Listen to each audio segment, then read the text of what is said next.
Next question जो exam में कभी कभी पूछ लेता है, 12 के अपवर्तक ज्ञात कीजिए। 12 के अपवर्तक ज्ञात कीजिए। अब अपवर्तक का मतलब क्या होता है, तो बिल्कुल भी कंफ्यूज मत होइएगा अगर एग्जाम में आपसे अपवर्त कह करके पूछ रहा है, ठीक है। देखिए दशमलव का मतलब ये होता है कि अगर ऊपर से दशमलव या नीचे से दशमलव हटेगा तो ऊपर या नीचे वो बढ़ेगा। हम लोग पढ़ने वाले हैं डिवीजन, इसके बाद पढ़ेंगे कुछ ट्रिक्स जिससे आप लोग आसान तरीके से सारे क्वेश्चन को चुटकियों में लगा लें। नमस्कार दोस्तों, मैं अनुज कुमार गुरुकुल कोचिंग क्लास में आपका स्वागत करता हूं और उम्मीद करता हूं आप लोग स्वस्थ होंगे। जैसा कि नंबर सिस्टम का फर्स्ट टॉपिक, सेकंड टॉपिक यानी कि पार्ट फर्स्ट और पार्ट सेकंड को कंप्लीट कर दिया है मैंने, और सेकंड चैप्टर यानी कि फ्रैक्शन टॉपिक को मैंने बहुत ही अच्छे तरीके से कंप्लीट करवाया है। अगर आप लोगों ने उस टॉपिक को नहीं देखा है तो जा करके देख लीजिए, इसका लिंक डिस्क्रिप्शन बॉक्स में दिया गया है। फ्रैक्शन टॉपिक के क्वेश्चंस और बेसिक्स को मैंने बहुत ही अच्छे तरीके से कंप्लीट करवाया है, और इसके साथ साथ एलसीएम और एचसीएफ भी कंप्लीट हो चुका है। और आज की क्लास में हम लोग जानने वाले हैं फ्रैक्शंस, मल्टीपल्स और उनके कुछ प्रॉपर्टीज़। तो चलिए देखते हैं विदाउट एनी डिले, स्टार्ट करते हैं। मूव करेंगे। देखिए चैप्टर नेम क्या है, factor, multiple and it's properties. Hindi में जान लें। पार्ट का नाम क्या है, गुणनखंड, गुणज एवं उनके गुण। तो गुणनखंड को देखेंगे कि गुणनखंड कैसे करते हैं। क्या है गुणनखंड? गुणनखंड, खंड का मतलब होता है बांटना, गुणन का मतलब होता है कोई भी नंबर जिससे वो विभाजित हो जाए। कोई भी नंबर, सपोज दैट एक नंबर मैंने एक ले लिया, एक नंबर मैंने एग्जाम्पल में लिया। एग्जाम्पल देखिए 6 एक नंबर ले लिया। 6 एक मैंने नंबर लिया और मैं देखूंगा कि ये नंबर जो है किन किन नंबरों से ये डिवाइड हो जाती है, किन किन नंबरों से ये विभाजित हो जाती है। तो देखिए 6 एक नंबर है, ये 1 से डिवाइड हो जाती है। बिल्कुल आपने सही फरमाया, 1 से डिवाइड हो जाएगी। और किससे डिवाइड होगी? 2 से हो जाएगी, 3 से हो जाएगी, और किससे होगी? 6 से होगी। आ गया बात समझ में? मतलब ऐसी नंबर, यानी कि ये जो हैं नंबर के क्या हैं, फैक्टर्स हैं। नंबर्स के फैक्टर, ये जो नंबर्स हैं ये फैक्टर्स किसके? 6 के, यानी कि 6 नंबर के गुणनखंड कितने? 1 2 3 4, 4 गुणनखंड है। कौन कौन से? 1 2 3 और 6। आया बात समझ में? आगे एग्जाम्पल में देखेंगे 12 लिखा हुआ है। 12 किससे डिवाइड हो जाता है? 1 से हो जाता है। और किससे हो जाता है? 2 से, 3 से, 4 से, 6 से और 12 से हो जाता है डिवाइड। अब देखिए 14 नंबर लिखी हुई है। अब 14 को कैसे करेंगे? 1 से तो डिवाइड हो जाते हैं सारी नंबर्स, तो 1, दूसरा क्या? 2, फिर तीसरा क्या हो जाएगा? 7, चौथा क्या हो जाएगा? 14। यानी कि हम लोगों ने सीखा कि जो गुणनखंड है वो क्या है, जो जैसे नंबर हैं वो किन किन नंबरों से डिवाइड हो जाती हैं, वो उनके क्या होते हैं? गुणनखंड। ये जो चीज़ें हैं, ये जो चीज़ें मैंने लिखी हैं, ये क्या है? 14 के क्या है? गुणनखंड है। क्या है? 14 के गुणनखंड। ये जो मैंने लिखा है ये क्या है? 14 के गुणनखंड है। अब जैसे कोई नंबर, बड़ी नंबर लिखी हुई है, जैसे कि मान लीजिए 99 लिखी है। अब इसको कैसे करेंगे? इसको कैसे करेंगे? तब आप देखेंगे कि 1 यानी कि इसका डिवाइड किस में करेंगे? 99 जो है इस तरीके से लिख लेंगे। ये 1 लिखा हुआ है, 1 9 से क्या होता है? 9 होता है, कैंसिल हो गया। 1 9 से क्या होता है? 9 होता है, कैंसिल हो गया। यानी कि ये नंबर और ये नंबर लिख लेंगे। ये 1 लिखा और 99 कहाँ लिखा? इधर लिखा। क्या ये नंबर 3 से डिवाइड हो जाती है? 2 से पहले करके देखेंगे, 2 से नहीं जा रही है तो 3 में मूव करेंगे। यानी कि 2 से तो डिवाइड होगी नहीं, क्योंकि ये एक इवन नंबर नहीं है। तो 3 से करके देखें, 3 3 जा 9, कैंसिल हो गया। 9 इधर पे उतारा, 3 3 जा क्या हो गया? 9। यानी कि तो ये जो 3 है वो इधर लिखेंगे और 33 कहाँ लिखेंगे? इसके बगल में लिखेंगे। 33 इसके बगल में लिखेंगे। अब देखेंगे 4 से डिवाइड हो रही है। 4 से डिवाइड हो नहीं सकती, क्योंकि 4 क्या है? 4 एक इवन नंबर है और इवन नंबर का डिवाइड इवन नंबर में जाता है। इवन नंबर यानी सम संख्या। 4 एक सम संख्या है और सम संख्या का भाग सम संख्या में ही जाता है। 5 से होगी नहीं, क्योंकि 5 के लास्ट में क्या होता है? 0 और 5। 6 से भी नहीं होगी क्योंकि इवन नंबर है। 7 से करके देखेंगे तो उससे भी ये विभाजित नहीं होगी। 99 7 × 7, 9 में 7 लेस किया 2 आया, 7 4 जो क्या है 28, यानी कि इससे डिवाइड नहीं हो रहा।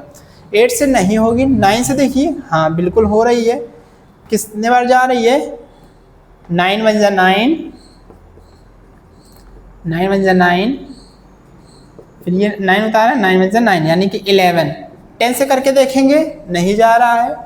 11 से करके देखा जा रहा है, यानी कि 11 तो आ गया ना। अब इसके आगे नहीं करेंगे, ये आपके क्या होगा फैक्टर्स होंगे। तो इस तरीके से बहुत आसानी तरीके से आप 99 के फैक्टर्स निकाल सकते हैं।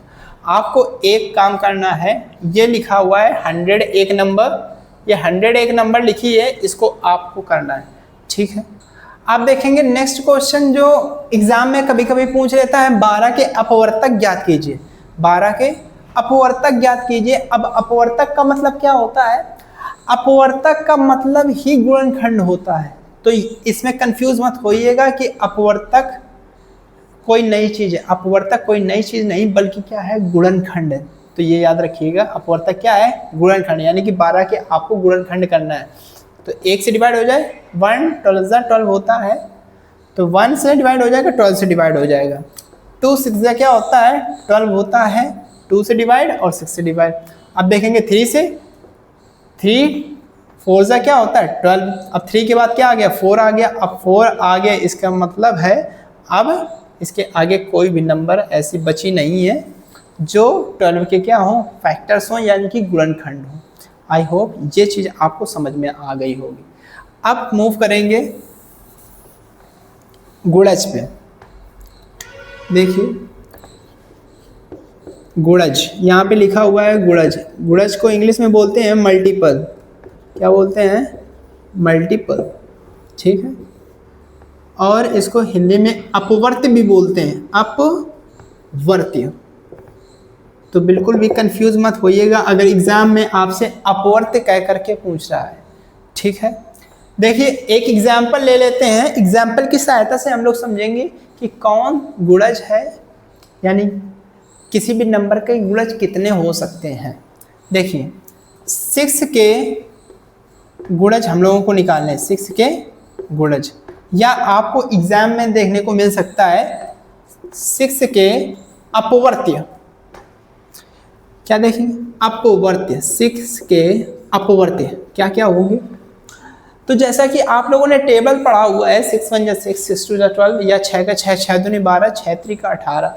तो आपको क्या करना है? टेबल ही कर देना है। 6 1 × 6, 6 2 × 12, 6 3 × 18, 6 4 × 24, और इसी तरीके से करना है, ठीक है। ऐसे इसमें अपवर्त में भी 6 का 6, 6 दूनी 12, 6 3 का 18, 6 4 को 24, डॉट डॉट डॉट। तो आपको समझ में आ गया होगा, उम्मीद करता हूँ। अब देखिए जैसे कोई भी नंबर लिखिए, 12 के 5 गुणज निकालने हैं। 12 के 5 गुणज, तब आपको कैसे करना है? अब सिर्फ 5 तक पहाड़ा पढ़ना है। 12 का 5 बार तक पहाड़ा पढ़ना है। 12 का 12, 12 दूनी 24, 12 3 36, 12 चौको 48 और 12 पंचे 60। 5 गुणज। इस तरीके से क्वेश्चन आपको किताबों में देखने को मिलेगा। एक क्वेश्चन आपको करना है 18 के 6 गुणज, और कमेंट में आंसर बताना है कि इसका कौन कौन से गुणज होंगे। 6 गुणज आपको निकालने हैं। ये कितने गुणज हैं?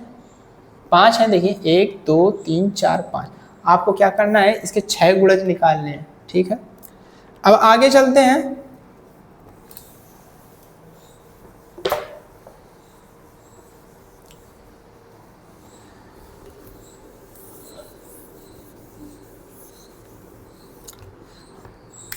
चलिए देखिए, सार्वनिष्ठ, सार्वनिष्ठ, उभयनिष्ठ, या इसी को इंग्लिश में बोलते हैं कॉमन। क्या बोलते हैं? कॉमन। पहले इसका अर्थ समझेंगे कि इसका अर्थ होता क्या है, फिर उसके बाद हम लोग इंटर करेंगे कुछ इसके क्वेश्चंस पे, ठीक है। सार्वनिष्ठ का होता है मतलब कॉमन। क्या होता है? कॉमन। जैसे कोई नंबर लिखी हुई है 12 और ये 18, अब इसके क्या दिए गए हैं, फैक्टर्स दिए गए हैं। यानी कि 12 क्या होता है, 1 2 3 4 6 12, ये होता है 1 2 3 6 9 18। ये इसके क्या होते हैं, फैक्टर्स होते हैं। ये 18 के फैक्टर्स क्या हैं, 1 2 3 6 9 18, और 12 के क्या है, 1 2 3 4 6 12। यानी कि 12 के हैं गुणनखंड ये वाले, 18 के गुणनखंड हैं ये वाले। अब आपको कॉमन निकालना है। क्या निकालना है, कॉमन। कॉमन का मतलब है ऐसी नंबर से जो दोनों में हो। कॉमन का मतलब जो दोनों में हो उसी को क्या बोलते हैं, कॉमन। तो कॉमन देखेंगे, ये दोनों में है एक कॉमन, ये जो एक नंबर है वो दोनों में है, 2 भी दोनों में है, 3 भी दोनों में है, और ये जो 6 है ये भी दोनों में है। यानी कि उभयनिष्ठ क्या हो जाएंगे, उभयनिष्ठ हो जाएंगे 1, 2, 3, 6। आई होप आपको समझ में आया होगा। जैसे कि यहाँ पर 12 दिया गया है, यहाँ पर 14 दिया गया है, और यहाँ पे लिख दिया गया है 12 का बाद में 24, 12 36, 12 चौको 48, 14 का 14, 14 दूनी 28, 14 ते 42, 14 चौको 56, 55, 70, 54, 84 और 70, 84। अब यहाँ पर देखेंगे कि इसके उभयनिष्ठ क्या है, उभयनिष्ठ देखिए गुणनखंड में उभयनिष्ठ क्या थे, 1, 2, 3, 6। गुणज में गुणनखंड क्या है, सॉरी गुणज क्या है, कौन कौन से कॉमन है, देखिए 84, 84। इसके अलावा कोई नंबर है नहीं है, तो यहाँ पर उभयनिष्ठ क्या हो गया, सिर्फ और सिर्फ 84। तो इस प्रकार से आपसे क्वेश्चन पूछेगा कि 12 और 14 के गुणजों में उभयनिष्ठ गुणज या 12 और 14 का उभयनिष्ठ गुणनखंड, इस तरीके से क्वेश्चन आएंगे। जैसे कि मैं एक क्वेश्चन आप लोगों को करवा देता हूं जिससे आप लोग समझ सकें। जैसे कोई नंबर लिखी हुई है 6 व 8 के उभयनिष्ठ गुणनखंड, 6 व 8 के उभयनिष्ठ गुणनखंड। तो पहले आपको क्या करना है, 6 के फैक्टर करने हैं, फिर 8 के फैक्टर्स करने हैं, फैक्टर यानी कि गुणनखंड करेंगे। फिर उसके बाद यहाँ पर क्या लिखना है, उभयनिष्ठ। क्या लिखना है, उभयनिष्ठ गुणनखंड, उभयनिष्ठ गुणनखंड। देखिए 1 से कैंसिल होगा, 6 से कैंसिल होगा, 2 से कैंसिल होगा, 3 से कैंसिल होगा, कंप्लीट हो गया। देखिए किससे कैंसिल होगा, 1 8 जा 8, 2 4 जा 8, 3 से कैंसिल होता नहीं, 1 2 4 8। अब इसमें देखना है उभयनिष्ठ गुणनखंड कौन कौन से हैं। इसमें देखिए कॉमन दोनों में कौन है, 1, ये वाला 1, ये जो 2 है दोनों में है, यहाँ पर 2 लिख दिया। यानी कि 6 व 8 के उभयनिष्ठ गुणनखंड क्या है, 1, 2। 6 व 8 के उभयनिष्ठ गुणनखंड क्या है, 1, 2। अब आपको एक क्वेश्चन करना है 12 व 8 के उभयनिष्ठ गुणनखंड, उभयनिष्ठ, यहाँ पे 8 न लिखिए, यहाँ पर लिख लीजिए 18, उभयनिष्ठ गुणनखंड। ये आपको करना है और कमेंट सेक्शन में इसका आंसर बताना है कि इसका आंसर क्या आएगा, यानी कि उभयनिष्ठ गुणनखंड क्या आएंगे। तो आगे पढ़ते हैं। जैसे कि आपको देखने को मिलेगा 8 के या 8 व 12 के गुणजों के, 8 व 12 के गुणजों के उभयनिष्ठ गुणज, उभयनिष्ठ गुणज। देखिए यहाँ पर क्या करेंगे, आपको गुणज निकालना है। 8 1 जा 8, 8 2 जा 16, 8 3 जा 24, 32,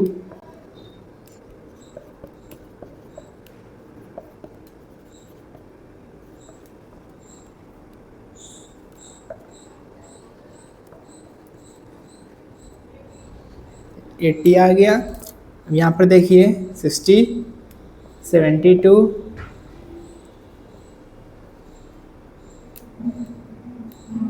ये देखिए यहाँ पर 8 व 12 के गुणजों के उभयनिष्ठ गुणज है। यहाँ पर गुणज दिए गए हैं, अब इनका उभयनिष्ठ बताना है। उभयनिष्ठ गुणज, उभयनिष्ठ गुणज, उभयनिष्ठ गुणज क्या है? 12 है? नहीं है। 24 है? यह देखिए कॉमन आ गया तो यहाँ पर लिख देंगे 24 गुणज है। फिर देखिए कौन सा कॉमन है? 48 है, इसमें भी 48 है, 48 लिख दीजिए। फिर कौन सा है? 60 है? नहीं। 72, इसमें भी है, इसमें भी है, तो 72। इस तरीके से उभयनिष्ठ गुणज कर सकते हैं। ठीक है, 8 व 12 के गुणजों का उभयनिष्ठ गुणज, इस तरीके से उभयनिष्ठ गुणज फाइंड आउट करेंगे। और जो पिछला हमने पढ़ाया था उसमें उभयनिष्ठ गुणनखंड था। क्या था? उभयनिष्ठ गुणनखंड। इसका भी मैं एक क्वेश्चन आप लोगों को दे रहा हूँ, जैसे कि कोई भी हमने मल्टीपल लिख दिया है, ये आपको करना है। 12 का उभयनिष्ठ गुणनखंड हमने गुणज लिख रहा हूँ। 12 का 12, 12 दूनी 24, 12 तिया 36, 12 चौको 48। यहाँ पर मैंने लिख दिया 18 का, 18 का 18, 18 दूनी 36, 18 तिया 54, 18 चौको 72। ठीक, अब आपको उभयनिष्ठ गुणज बताना है। उभयनिष्ठ गुणज बताना है कमेंट सेक्शन में। जैसा कि factors, multiples and its properties, गुणनखंड, गुणज और इनके गुण को मैंने पढ़ा दिया है। अब इसके क्वेश्चंस पे मूव ऑन ना करके हम लोग अगला चैप्टर पे मूव करेंगे, जो है डेसिमल, उसको स्टडी करेंगे। और आपकी अगली क्लास पे हम लोग इसके सारे के सारे क्वेश्चंस को कंप्लीट करने का प्रयास करेंगे। तो चलिए देखते हैं। जैसे कि टॉपिक है डेसिमल, इसको दशमलव भी कहते हैं। आपको कुछ खुद समझ में आ जाएगा कि ये टॉपिक्स कैसे कंप्लीट किए जाते हैं। जैसे कि कोई भी नंबर लिखी हुई है, जैसा कि कोई भी नंबर लिखा है, जैसे 1 कोई नंबर लिखी है, इससे हम समझेंगे कि ये जो 1 है इसके आगे एक पॉइंट लगा रहता है। इसके आगे क्या लगा रहता है? एक पॉइंट। ठीक है, इसको 1.0 भी बोल सकते हैं, 1.0। इसको 1.00 यानी कि 00। ठीक है, और इसी को 1.000 भी बोल सकते हैं। इसी को हम लोग क्या बोल सकते हैं? 1.0000 भी बोल सकते हैं। तो दशमलव संख्या से हमें पता चलता है कि कोई भी नंबर उसके आगे कई सारे एक दशमलव लगा होता है और कई सारे क्या लगे होते हैं? 0 लगे होते हैं। सिर्फ ये हाइड होते हैं। जैसे कि 1 में ये जो 0 लगे हुए हैं, ये क्या है? हाइड है, यानी कि छिपे हुए हैं। और ये जो दशमलव है, ये जो दशमलव लगा हुआ है, अगर एक अंक पहले दशमलव लिखा है तो यानी कि 10 क्या है? एक बार आएगा। अगर जैसे कोई भी नंबर लिखी हुई है, जैसे मैंने एक नंबर लिख ली 0.25, 0.25 2 अंकों पहले लगा हुआ है, यानी कि यहाँ पर क्या आएगा? 1 के आगे 2 टाइम्स 0 आएंगे। कितने टाइम्स 0 आएंगे? 2 टाइम्स, जब इस पॉइंट को क्या करेंगे? हटाएंगे। समझ गए? तो इस दशमलव का मतलब ही होता है कि अगर ऊपर से दशमलव या नीचे से दशमलव हटेगा तो ऊपर या नीचे 0 बढ़ेंगे। अगर यहाँ पर सपोज दैट 1.1/1.25 लिखा हुआ है, तो ये पॉइंट अगर नीचे से हटेगा तो ऊपर कितने 0 लगेंगे? 0.2, क्योंकि 2 अंक पहले पॉइंट लगा है तो 2 अंक बाद में इसके 0 बढ़ जाएंगे। ठीक, तो ये आप लोग बहुत ही अच्छे तरीके से समझिए, इससे कई सारे क्वेश्चन सॉल्व हो जाते हैं। ठीक है, तो ये समझना बहुत ही ज़्यादा ज़रूरी है, ये इम्पॉर्टेंट पॉइंट्स हैं। ठीक है, जैसे कि दूसरा, जैसे कि कोई नंबर लिखी है 1/5, क्या लिखी हुई है? या 1/10 लिखी हुई है, 1/10 लिखी हुई है, तो इसको कैसे करेंगे? इसको यानी कि ये फ्रैक्शन फॉर्म पे है, ये किस फॉर्म पे है? फ्रैक्शन फॉर्म पे है। फ्रैक्शन फॉर्म से पॉइंट में कैसे कन्वर्ट करें, यानी कि डेसिमल में कैसे कन्वर्ट करें? तो कैसे करेंगे? यहाँ पर कितने डिजिट्स हैं? 2 डिजिट्स हैं, यानी कि 2 अंक, एक ये और एक ये 0 वाला। यहाँ पर कितना है? 1।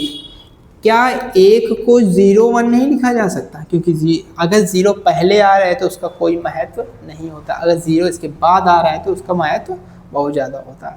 तो यानी कि 1 को क्या लिख सकते हैं, 0 1 लिख सकते हैं, और इसको क्या लिख सकते हैं, 10 लिख सकते हैं। पॉइंट कैंसिल तो 0.1 आ जाएगा, क्या आ जाएगा, 0.1। यानी कि अगर ये फ्रैक्शन फॉर्म में लिखा है, भिन्न के रूप में लिखा है, तो इसको दशमलव में भी बदला जा सकता है, और दशमलव में लिखा हुआ है तो इसको भिन्न में कन्वर्ट किया जा सकता है। जैसे यहाँ पर 0.25 लिखा है, इसी को हम लोग क्या लिख सकते हैं, 0.25 अपॉन में क्या लिखेंगे, 1 लिखेंगे, क्योंकि हर एक नंबर के नीचे क्या होता है, अपॉन में, यानी कि डिनोमिनेटर में, यानी कि हर में क्या होता है, 1 होता है। अब यहाँ से पॉइंट हटा, इस पॉइंट के आगे कितने 0, 1 2, सॉरी पॉइंट के आगे कितने अंक, 2, एक ये वाला, 2 वाला, एक 5 वाला, तो कितने 0 बढ़ेंगे, 2। यानी कि 2 अंक अगर बचे तो 2 0, 3 अंक बचे तो 3 0, 4 अंक बचे तो 4 0। तो इस तरीके से आप कर लेना। यहाँ पर मैं एक एग्जाम्पल लिखवा देता हूँ, 0.0n। n क्या है, एक नंबर है, इससे आप समझ सकते हैं कि क्या होने वाला है। इसको क्या लिख सकते हैं, 0.0n अपॉन 1 भी लिख सकते हैं, और इसी को क्या लिख सकते हैं, 0.00n अपॉन में 1। ये पॉइंट हटाया, यहाँ पर क्या हुआ, 0 1 0 2 0 3 0, ठीक है। यानी कि अब ये क्या बचा है, 000, यहाँ पर बचा n अपॉन 1000, और 000n का मतलब क्या होता है, n होता है अपॉन 1000। ये आपको पूरा का पूरा लिखना है, जिससे आप लोग आसानी से समझ सकें कि पॉइंट वाले क्वेश्चन यानी कि डेसिमल वाले क्वेश्चन को कैसे आसान तरीके से सॉल्व किया जाता है। और इसके आगे मैं आप लोगों को कुछ ट्रिक्स भी बताऊंगा, तो इस वीडियो पर बने रहिए, पूरा का पूरा वीडियो देखिए, ये आपका वीडियो बहुत ही ज़्यादा इम्पोर्टेंट है, ठीक है। आगे देखिए, जैसे यहाँ पर लिखा हुआ है 1/6। अब इसको दशमलव में कैसे कन्वर्ट करेंगे, यानी कि डेसिमल फॉर्म पे कैसे कन्वर्ट करेंगे। तो देखिए, जैसा कि मैंने बताया है कि कोई भी नंबर है, जैसे कि 1 है, 6 का डिवाइड 1 में तो जा नहीं सकता है, इसलिए 1 के आगे हम लोग क्या लगा देंगे, पॉइंट। और मैंने बताया है 1 को क्या ले सकते हैं, 1.0 1.00 1.000 1.4 या अगर मैं 2 की भी बात करूं तो 2 को भी 2.0 2.00 इस फॉर्म में लिखा जा सकता है, या इसके आगे कई जीरो बढ़ाए जा सकते हैं, ठीक है। ऐसे 1 को क्या लिख सकते हैं, आवश्यकता अनुसार इसको 1.0 लिखा जा सकता है, ठीक है। और अपॉन में क्या लिखा जा सकता है, 6 लिखा जा सकता है। अब 6 का डिवाइड किस में कर देंगे, 1.0 में। इस तरीके से करिए, यहाँ पर देख लेते हैं 6 और ये 1.0। देखिए पहले 1 नंबर में डिवाइड करके देखेंगे, 6 का डिवाइड 1 में नहीं जा रहा है, तो 0 टाइम से डिवाइड करिए, तो क्या आ गया, 6 0 का मल्टीप्लाई करेंगे तो क्या आ जाएगा, 0 आ जाएगा। यहाँ पे आ गया क्या, 1 आ गया। अब यहाँ पर क्या लगा हुआ है, पॉइंट लगा है, तो ये पॉइंट लगा दिया। अब यहाँ पर क्या उतारेंगे, 0 उतारेंगे, 6 1 जा 6, 10 में 6 लेस कर दिया, क्या आया, 4 आया। क्या आया, 4 आया। तो यहाँ पर क्या आ गया, 0.4। और मैंने बताया है कि 1.0 या इसको 1.00 भी लिख सकते हैं, यानी कि पॉइंट के आगे कई सारे जीरो होते हैं। 6 6 क्या होता है, 36। 10 में 6 लेस किया गया, क्या आया, 4 आया। क्या आया, 4 आया। और मैंने बताया इसके आगे कई सारे जीरो होते हैं, तो अपने मन से जीरो एक एक जीरो बढ़ा सकते हैं हर एक स्टेप पे, हर एक पद पे। तो 0.16 हो गया, इसका मान क्या हो गया, 0.16। इस तरीके से आप लोग किसी भी नंबर को या किसी भी फ्रैक्शन को डेसिमल फॉर्म में कन्वर्ट कर सकते हैं। ये फ्रैक्शन फॉर्म पे है, ये डेसिमल फॉर्म पे, ये भिन्न में है, ये दशमलव में है। जैसा कि कोई भी नंबर है डेसिमल फॉर्म पे है और उसको परसेंटेज में कैसे कन्वर्ट करें, इसको भी जान लेते हैं। देखिए सिंपल सा फंडा होता है परसेंटेज में कन्वर्ट करने के लिए। जैसे कि 1/6 लिखा हुआ है, अब इसी को डेसिमल फॉर्म में लिखा तो क्या आया, 0.16 आया। क्या आया, 0.16। और मैंने बताया है परसेंटेज को कन्वर्ट करने के लिए, यानी कि कोई भी नंबर है परसेंटेज में कन्वर्ट करना है तो क्या करेंगे, 100 का मल्टीप्लाई कर देंगे। क्या कर देंगे, 100 का मल्टीप्लाई कर देंगे तो क्या आ जाएगा, देख लीजिए, 100 का मल्टीप्लाई करेंगे तो 16 आ जाएगा। क्या आ जाएगा, 16, लगभग 16 आ जाएगा। ये भी लगभग ही मान है ना, लगभग मान है, तो इक्वल, जैसे इक्वल का साइन इस तरीके से बनाते हैं लगभग में, ऊपर थोड़ी सी कर्व लाइन बना देते हैं, वक्र की आकार की लाइन बना देते हैं, तो इस तरीके से हो जाएगा। 1/6 है तो 0.16 हो जाएगा, ये क्या हो जाएगा लगभग क्या आ जाएगा 16 आ जाएगा। इसमें 100 का मल्टीप्लाई करेंगे, 0.16 मल्टीप्लाई 100 मल्टीप्लाई करिए, 1 का मल्टीप्लाई करेंगे 16 आ जाएगा। ये दो जीरो उतार लीजिए और 2 अंकों पहले पॉइंट है तो यहाँ पे पॉइंट। फिलहाल अभी मैं मल्टीप्लिकेशन बताऊंगा, डेसिमल का मल्टीप्लिकेशन कैसे करते हैं, एडिशन कैसे करते हैं, मल्टीप्लिकेशन और डिवीजन कैसे करते हैं। इसलिए आप लोग इस वीडियो में अंत तक बने रहिए, ये वीडियो आपके लिए बहुत ही कारगर साबित होगा। तो ये आपको समझ में आ गया होगा, अगर आ गया समझ में तो नोट कर लीजिएगा। आगे चलते हैं टॉपिक पे। देखिए ऐड का क्वेश्चन, ये ऐड, जैसे कोई भी नंबर लिखी है 3 + 2 तो आप सिंपली इसको क्या लिख देते हैं 5। अगर बात करें दूसरे एग्जाम्पल की 3.2 + 4.6 तो आप क्या करते हैं 3.2 को इस तरीके से लिखते हैं, 4.6 को इस तरीके से लिखते हैं और इसको क्या कर देते हैं ऐड कर देते हैं। बट जब बात की जाती है 3.21 + 4.6 की, तब आप कैसे करते हैं ये आप लोग नहीं समझ पाते हैं कि कैसे करेंगे। तो इसको करने के लिए मैंने बताया है कि कोई भी नंबर है, जैसे कि 4 नंबर है, 4 एक नंबर है, मैंने बताया है 4 नंबर के आगे पॉइंट के आगे क्या होते हैं कई सारे ज़ीरोज़ होते हैं, कई सारे क्या होते हैं ज़ीरोज़ होते हैं। तो यहाँ पर 3.21 लिखा हुआ है, यहाँ पर 4.6 लिखा है, सिर्फ 6। पॉइंट के आगे कितने अंक हैं 2 अंक हैं, पॉइंट के आगे कितने अंक हैं 1 अंक है, तो इसमें 2 अंक बनाने के लिए क्या लिख सकते हैं 60। इसको 60 नहीं पढ़ते हैं, क्या पढ़ते हैं 60 पढ़ते हैं। अब पॉइंट के आगे कितने अंक 2 अंक, पॉइंट के आगे कितने अंक 2 अंक। अब देखिए यहाँ पर लिखिए 3.21 और पॉइंट के सामने पॉइंट यहाँ पर लिख दिया 4, यहाँ पर लिख दिया 6 और इस तरीके से नंबर को क्या कर देते हैं ऐड कर देते हैं। यहाँ 1 6 2 8 हो गया, 4 3 क्या हो गया 7 हो गया। अगला एग्जाम्पल देखते हैं जिससे आपको और अच्छे तरीके से क्लियर हो सके कि आगे के सवाल यानी कि बुक में आने वाले क्वेश्चन को किस तरीके से करेंगे। देखिए यहाँ पर लिखा हुआ है 5.789 + 6 + 8.3, इस तरीके से लिख के आ रहा है कोई नंबर और आपसे पूछ रहा है कि इसका एडिशन करिए यानी कि जोड़िए इनको, तो आप कैसे करेंगे। मैंने बताया है कि पहले क्या करेंगे पॉइंट देख लेंगे, यहाँ पर पॉइंट लिखा हुआ है, पॉइंट वाली संख्या लिख दी, यहाँ पर 6 लिखा है, यहाँ पर 8.3 लिखा है, तो क्या करेंगे यहाँ पर 6 लिखा हुआ है तो 6 को हम लोग क्या लिख सकते हैं 6 पॉइंट, और पॉइंट के सामने क्या लिख देंगे पॉइंट के सामने पॉइंट रहेगा और बाकी जगह पे क्या लिख देंगे 0 0 0। इसको 000 ना पढ़ करके क्या पढ़ेंगे 0 0 0। अब यहाँ पर 8.3 लिखा हुआ है, मैंने बताया पॉइंट के सामने पॉइंट रहेगा, पॉइंट के सामने क्या रहेगा पॉइंट रहेगा, यहाँ पर 8 लिखा है, यहाँ पर 3 लिखा है। अब इसको गलती से 300 ना समझ लेना, ये क्या है 300 है, क्या है 300। अब इसको क्या कर देंगे ऐड कर देंगे, इस तरीके से क्वेश्चन को सॉल्व करेंगे। यहाँ पर आ गया 9, यहाँ पर आ गया 8, यहाँ आ गया 7 3 10 और 1 कैरी हो गया 6 6 क्या होता है 12 होता है, 12 8 क्या होता है 20 होता है, तो यहाँ पर आ गया 20.089। तो इस तरीके से एडिशन वाले क्वेश्चन आप लोग कर सकते हैं जो कि बहुत ही ज़्यादा ईजी होते हैं।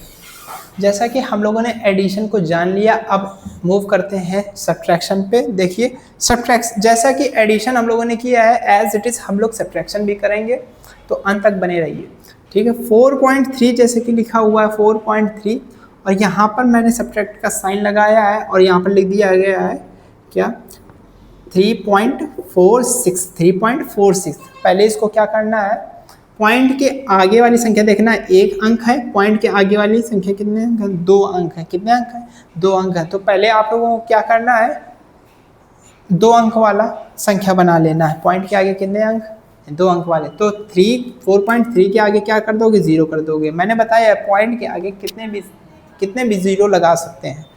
और कुछ लोग तो इस तरीके से कभी कभी लिख देते हैं जिससे क्या हो जाता है गलत हो जाता है, यानी कि अगर पॉइंट के आगे 3 लिखा हुआ है, पॉइंट के आगे क्या लिखा हुआ है 3, तो 3 के बाद ही 0 लगेगा, 3 के बाद ही 0 लगेगा, इसके पहले 0 नहीं आएगा। कि आप लोगों ने सोचा कि 3 को क्या लिख सकते हैं 0 3, तो हम लोग क्या कर देंगे 4.3 को क्या लिख देंगे 0 थी, तो ये क्या है, गलत है, ये गलत है, आपको 3 के आगे ही 0 करना है।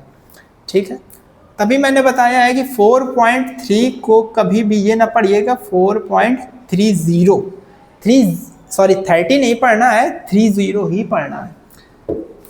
तो ये बात आपको समझ में आ गई होगी।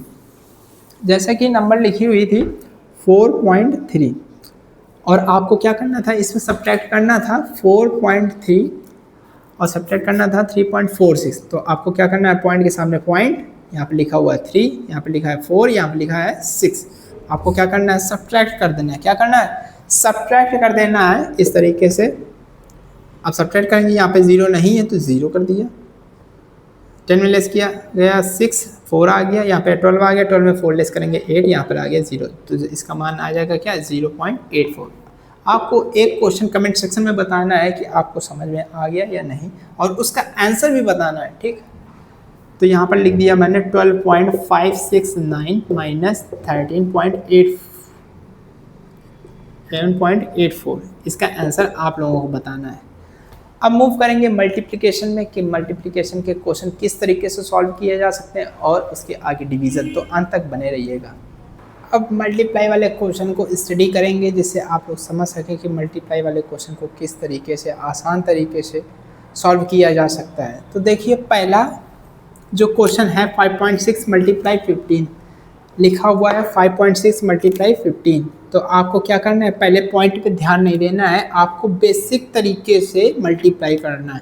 15 6 क्या होता है 90 या 15 छक्का 90 होता है। ठीक, 9 कैरी हो गया, 15 5 से 75 होता है, और 75 9 कितना हुआ 84 हो गया, 84 यहाँ पर लिखा।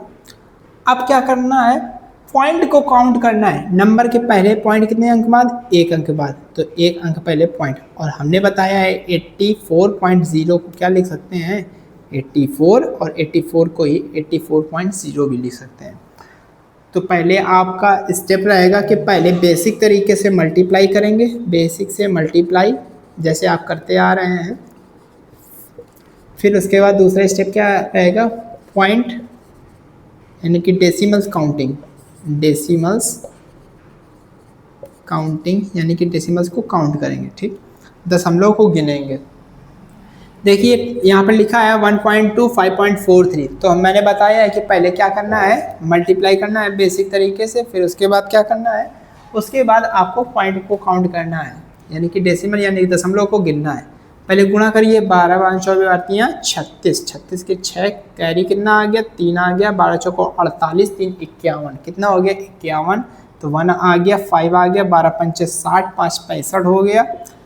तो इतना हम लोगों का मल्टीप्लिकेशन आ गया। फिर दूसरा स्टेप हम लोगों को क्या था, डेसिमल से काउंटिंग यानी कि दशमलव जहाँ पे लगा हुआ है उसको काउंट करेंगे। तो 1 अंक पहले काउंट, मतलब 1 अंक पहले लगा हुआ है, तो 1 अंक मतलब 1 हो गया, 2 3 1 2 3, 3 अंक पहले, मतलब 3 अंक के बाद क्या लग जाएगा, दशमलव लग जाएगा। अब आगे देखते हैं ये कैसे करेंगे। तो बहुत ही सिंपल है, पहले 4 का मल्टीप्लाई करेंगे, 4 6 24 होता है, 2 कैरी हुआ, 4 6 24 2 26 यहाँ पर आ गया। फिर वही नंबर आ जाएगी 264, ऐड कर दीजिए, 4 6 4 कितना हुआ 10, 6 2 8 1 9 2 आ गया। 2 अंकों पहले पॉइंट 1 2 1 2, पॉइंट की काउंटिंग करनी थी ना दूसरे स्टेप पे, तो काउंट करेंगे 1 2 1 2 यानी कि हो गया टोटल 4। तो 4 अंकों पहले क्या लगा देंगे, पॉइंट लगा देंगे, पॉइंट लगा यहाँ पे 0.2904, क्या लिखा हुआ है 0.2904, या इसी को लिख सकते हैं 0.2904, ये आपका आंसर आ जाएगा। आगे आपको क्वेश्चन करना है 1.67 मल्टीप्लाई 1.83, ये आपको कमेंट सेक्शन में आंसर बताना है कि इसका आंसर क्या आएगा। और आगे हम लोग पढ़ने वाले हैं डिवीज़न, उसके बाद पढ़ेंगे कुछ ट्रिक्स जिससे आप लोग आसान तरीके से सारे क्वेश्चन को चुटकियों में लगा लें। ठीक है, अब डिवाइड वाले क्वेश्चन करेंगे। देख लीजिए यहाँ पे लिखा हुआ है, पहला जो क्वेश्चन है 17/3 है, दूसरा जो क्वेश्चन है 18/7 है, और थर्ड क्वेश्चन जो है 1/19 है। और आसान तरीके से समझेंगे कि इसको कैसे करें। पहले देखो यहाँ पे लिखा हुआ है 3, क्या लिखा हुआ है 3, यहाँ पे क्या लिखा है 17 लिखा है। 3 का डिवाइड करेंगे, 3 5 से क्या आ जाएगा 15 आ गया, 7 में 5 लेस किया, क्या आया 2 आया। और जैसा कि मैंने बताया है कि इसके पॉइंट यानी कि 17 के पॉइंट के आगे कई सारे जीरो होते हैं, यानी कि इसके पास कई सारे जीरो हैं बट पॉइंट्स के आगे यानी कि डेसिमल्स के आगे। तो यहाँ पर क्या करेंगे, अपने मन से इधर पे पॉइंट लगा लेंगे और फिर पॉइंट लग गया, इसका मतलब है अब जीरो बढ़ाते रहना है एक एक, कितने कितने, एक एक जीरो बढ़ाना है हर एक स्टेप पे। कैसे, 3 6 जा 18, अब यहाँ पर 8 आया, 10 में 8 लेस किया, क्या है 0 हो गया। फिर यहाँ पे पॉइंट तो पहले से लगा हुआ है तो पॉइंट लगाने की ज़रूरत नहीं है, देखेंगे बस जीरो बढ़ाएंगे। 3 6 से क्या आ गया 18 आ गया, 10 में 8 लेस किया गया 2, फिर अपने मन से जीरो बढ़ा लीजिए, क्या आ जाएगा 18 आ गया, 3 6 18, 10 में 8 लेस किया गया 2। इस तरीके से 6 बहुत बार आएगा, इस वजह से इसको इतना ही रखते हैं और यहाँ पर लगभग लिख देंगे 5.666। इस तरीके से इस क्वेश्चन को सॉल्व करेंगे। ये क्वेश्चन देखते हैं 18/7, 7 इधर लिखेंगे भाजक की जगह, ये इसको भाजक बोलते हैं, इसको क्या बोलते हैं भाज, इसको क्या बोलते हैं भागफल, और नीचे जो आता है उसको क्या बोलते हैं शेषफल बोलते हैं। तो यहाँ पर 18 लिखा है, डिवाइड करेंगे 7 2 क्या होता है 14 होता है, 8 में 4 लेस किया गया, क्या आया 4 आया। अब क्या करना है, पॉइंट लगाना है। क्यों पॉइंट लगाना है, क्योंकि इसके आगे क्या होता है पॉइंट होता है, तो यहाँ पे पॉइंट लगाएंगे, ठीक है। और जब पॉइंट लग जाता है तो क्या बढ़ाए जाते हैं, जीरो बढ़ाए जाते हैं, लेकिन कितने कितने, एक एक, कितने कितने, एक एक बढ़ाना है। तो यहाँ पर जीरो बढ़ाएंगे, अब डिवाइड करेंगे 7 5 से क्या होता है 35 होता है, 10 में 5 लेस किया 5 आया, यहाँ पर क्या आ जाएगा जीरो हो जाएगा, क्या हो जाएगा जीरो हो जाएगा। क्यों जीरो होगा, क्योंकि यहाँ पर क्या लगा हुआ है पॉइंट, और जब पॉइंट लगा होता है तो 1 1 0 बढ़ते रहते हैं। तो यहाँ पर हो गया 50, 7 7 जा क्या हो गया 49, 10 में 9 लेस किया क्या आया 1 आया, फिर यहाँ पर क्या लिख दिया 0 लिख दिया। अब क्या करेंगे 7 1 जा 7, 10 में 7 लेस किया क्या आया 3 आया, फिर यहाँ पर क्या आ गया 0 आ जाएगा, ठीक है 0 आ गया। अब क्या करेंगे 7 4 जा क्या लिख देंगे 28 लिख देंगे, 10 में 8 लेस किया क्या आया 2 आएगा। तो इसका लगभग आंसर क्या आ जाएगा 2.714, इसका आंसर क्या आ जाएगा लगभग 2.5714, 2.5714। ये क्वेश्चन आपको लगाना है, देखते हैं आप लोग कर पाएंगे या नहीं। आगे ट्रिक्स देखने वाले हैं तो बने रहिए अंत तक। तो अब हम लोग ट्रिक्स देखने जा रहे हैं, जैसा कि पहला नंबर क्या लिखा है 1/5, दूसरा नंबर क्या लिखा है 1/25, तीसरा नंबर क्या लिखा है 1/125, क्या लिखा है 125। अब इसको ध्यान से देखिए, ये क्या है 5 है, ये 5 का स्क्वायर है, ये 5 का क्यूब है, ये 5 है और ये 5 का स्क्वायर, ये 5 का क्यूब, ठीक है। जब 5 लिखा हो, क्या लिखा हो 5 लिखा हो, तो ऊपर क्या कर देंगे 2 का मल्टीप्लाई कर देंगे और एक अंक पहले क्या आ जाएगा पॉइंट आ जाएगा, ठीक है। एग्जाम्पल देखते हैं, और जैसे यहाँ पे 2/5 लिखा है, इसको पॉइंट में कन्वर्ट करना है तो क्या करेंगे 2 से ऊपर मल्टीप्लाई कर दिया, 2 2 जा 4 पॉइंट, और एक अंक पहले क्या आ जाएगा पॉइंट आ जाएगा। आगे देखते हैं 49 लिखा है, इधर लिखा है 5, क्या करना है ऊपर 2 से मल्टीप्लाई कर देना है, 2 9 जा 18, 2 4 जा 8 1 9, और एक अंक पहले क्या आ जाएगा पॉइंट आ जाएगा। तो इस तरीके से आप बहुत ही आसान वे में यानी कि सिंपल वे में कर सकते हैं, ठीक है। देखो 1/25 लिखा है, तब अब क्या करना है, इसकी पावर 2 है तो यानी कि 2 की पावर 2 से गुणा करेंगे, यानी कि 4 से मल्टीप्लाई करेंगे। 1/5 में 2 का मल्टीपल, एक अंक पहले पॉइंट, 1/25 में 4 का मल्टीपल करना है और 2 अंकों पहले पॉइंट, और 1/125 में क्या करना है 8 का मल्टीप्लाई करना है और 3 अंकों पहले पॉइंट आएगा। देखिए 1/25 लिखा हुआ है तो क्या हो जाएगा 4 1 जा 4, और 2 अंकों पहले पॉइंट, ये 2 अंक तो है नहीं तो इसको 2 अंक बनाओ, 2 अंकों पहले क्या आ गया पॉइंट आ गया 0.04 आ गया। अब इसका क्या हो जाएगा 8 1 जा 8, 3 अंकों पहले पॉइंट आएगा तो 3 अंक तो है नहीं तो 3 अंक बनाओ 0.08, और यहाँ पर आ गया पॉइंट तो 0.008। एग्जाम्पल देख लेते हैं, कई सारे एग्जाम्पल हैं। 49/25 जैसे लिखा हुआ है कोई नंबर, आपको क्या करना है पॉइंट में कन्वर्ट करना है, तो आप लोग एक तरीका होता है कि डिवाइड करके कर दें, ठीक है। और दूसरा तरीका क्या है, आपको 4 का मल्टीप्लाई करना है और 2 अंकों पहले क्या लगा देना है, पॉइंट लगा देना है। मल्टीप्लाई करिए इसमें कितने का, 4 का मल्टीप्लाई कर लीजिए। 4 9 जा क्या आया, 36 आया। 3 कैरी हो गया, 4 4 जा क्या होगा 16, 16 3 क्या होगा 19। और कितने अंकों पहले पॉइंट, 2 अंकों पहले पॉइंट, यानी कि 1.96 हो गया। ऐसे ही आपको ये वाला क्वेश्चन बताना है 81/25, ये वाला पॉइंट में आंसर बताना है, इसी ट्रिक से बताना है। तो इसको बहुत ही ध्यान से देखना। ये देखिए 1/25 लिखा है, यहाँ पर 71/125 लिखा है। आपको इसको पॉइंट में कन्वर्ट करना है। एक तरीका है कि आप लोग बेसिक तरीके से कर सकते हैं डिवाइड करके। दूसरा तरीका क्या है, 8 का मल्टीप्लाई करना है और 3 अंकों पहले क्या करना है, पॉइंट लगाना है। 8 1 जा 8 आ गया, 8 7 जा क्या हो गया 56 यहाँ पे लिखा और 3 अंकों पहले पॉइंट, यानी कि 1 2 3, 3 अंकों पहले पॉइंट आ गया, 0.568 आ गया। आगे जो क्वेश्चन करेंगे वो 91/125 है। इसका आंसर आपको कमेंट बॉक्स में बताना है कि इसका आंसर क्या आएगा। अगर आपको ये वीडियो अच्छी लगी हो तो लाइक करें, शेयर करें और सब्सक्राइब करना ना भूलें, ताकि आपको मेरी वीडियो मिले सबसे पहले। और हाँ, कमेंट में आप लोग बताइए कि आपको किस टॉपिक की वीडियो चाहिए, ताकि मैं उस टॉपिक की वीडियो को बना सकूं। और डिस्क्रिप्शन बॉक्स में मैंने number system, fraction, LCM, HCF का टॉपिक करा रखा है। तो अगर आप लोगों ने वो नहीं देखा है तो जा कर के देखिए। धन्यवाद।